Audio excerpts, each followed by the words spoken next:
Они знают свою историю. Они знают свою историю и больше, чем 7 колен. Даже многие знают, откуда пришли их предки в эти земли и когда пришли. Они бережно хранят свои песни, у них есть литература, у них тесные связи и с Казанью, и с Татарстаном. Татарский мир, он намного больше Казани, намного больше Республики Татарстан. И он всегда состоял не только из одного очага, да, откуда там все это распространялось.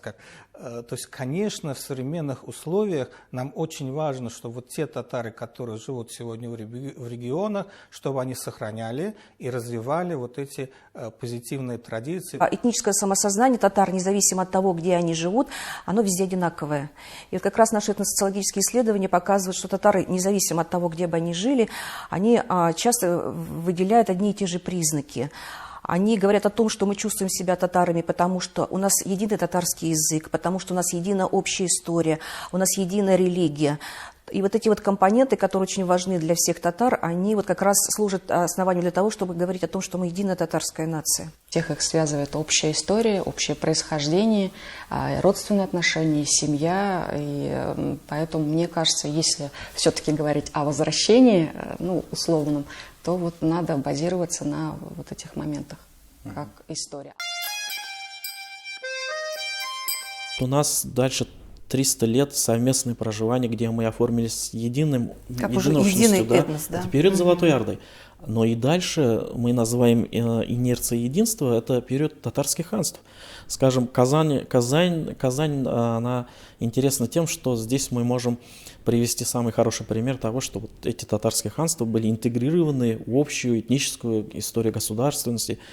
Во главе Казанского ханства сперва стояли последние ханы Золотой Орды, дальше побывали ханы из Сибири, из Крыма, из Астрахани, из Касимова, то есть практически со всеми татарскими ханствами. Да? Давлет-Гирей, когда потребовал вернуть Казань Ивана Грозного, он говорил, это мой юрт, то есть мой дом, мое государство. Да? То есть для них это был единый мир. Еще в Средневековье наши предки там кочевали. То есть это постоянная миграция из востока на запад, из запада на восток.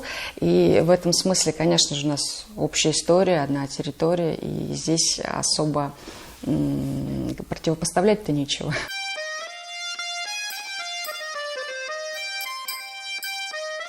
В условиях уже после завоевания крымцы немного, скажем, обособленно развивались, потому что позже вошли в состав России и так далее, да, но и то все равно консолидация татар происходила, это было достаточно активно, и дореволюционные татары, в том числе и крымцы, они чувствовали как бы единение со всем татарским миром. Я уже не говорю об астраханских татарах, да, о сибирских татарах и так далее. То татары вот как раз из Казанской губернии, из Поволжья, даже тогда я была не Казанская губерния еще, они переселялись как раз на территорию современной Башкирии, это в основном 18 век. Уже с конца 18 века начались процессы формирования татарской буржуазной нации.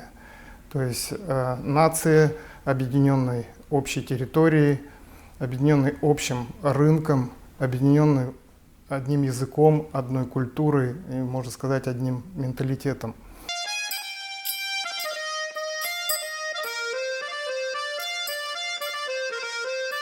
Этот процесс, он растянулся почти на 1,5 столетия, и мы уже в конце 19-го, начале 20 века видим, что татары приобрели собственную систему образования, стандартизированную систему образования, это новометодные мектебе и медресе. Татарские муллы, допустим, работали и на территории, да, Оренбургской губернии и уезжали дальше, там Казахстан.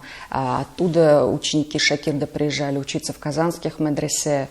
Тот же, допустим, Заки Валидий работал учителем в Апанаевском медресе.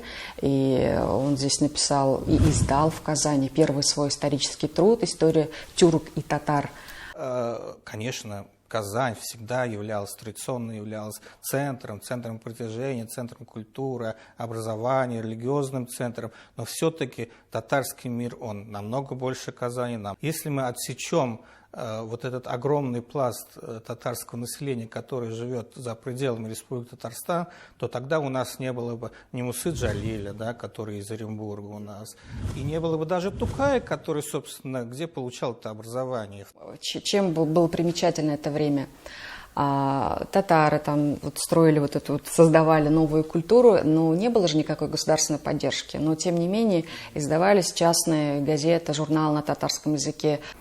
Они приобрели собственные средства массовой информации после 1905 года, общенациональные газеты и журналы, причем они были как общего характера, так и узкоспециализированные, посвященные педагогике, культуре и просто ежедневные газеты. Было очень много книгоиздательств, и не только в Казани, а вот в других городах. Опять же, театральные труппы тоже вот на частной инициативе же это все строилось.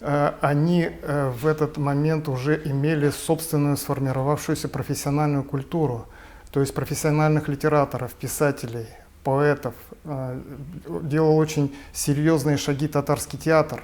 Тот же самый татарский театр, он, извините меня, родился отнюдь не в Казани, да. Начинал Кудашев Ашказарский, потом продолжил Габдулла Кариев.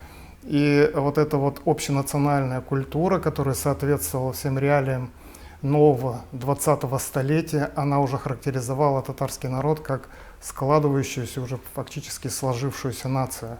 Всегда там, где жили татары, там всегда была мечеть, там всегда было медресе. Общества благотворительные. Они были в каждом городе. И то есть вот эти татарские предприниматели того времени чувствовали какую-то вот личную ответственность за вот махалю свою, допустим, за татар и бедных татар в том числе. Ну, в истории очень много вот именно таких примеров, именно вот начала 20 века, почему мы говорим о консолидации татарского народа. Как раз они, собственно, вот через вот эти вот формы самоорганизации тоже происходила эта консолидация. Там создали общество, тут создали общество. Даже в Государственной Думе они сумели сформировать свою собственную политическую фракцию.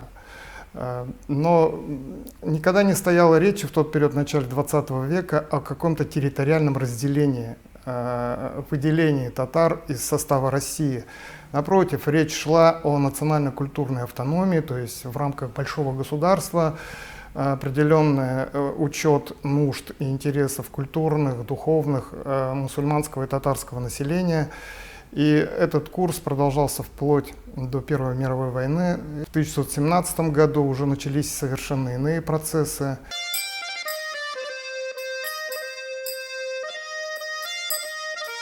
Есть вызов дисперсное расселение, то есть различные группы татар территориальные.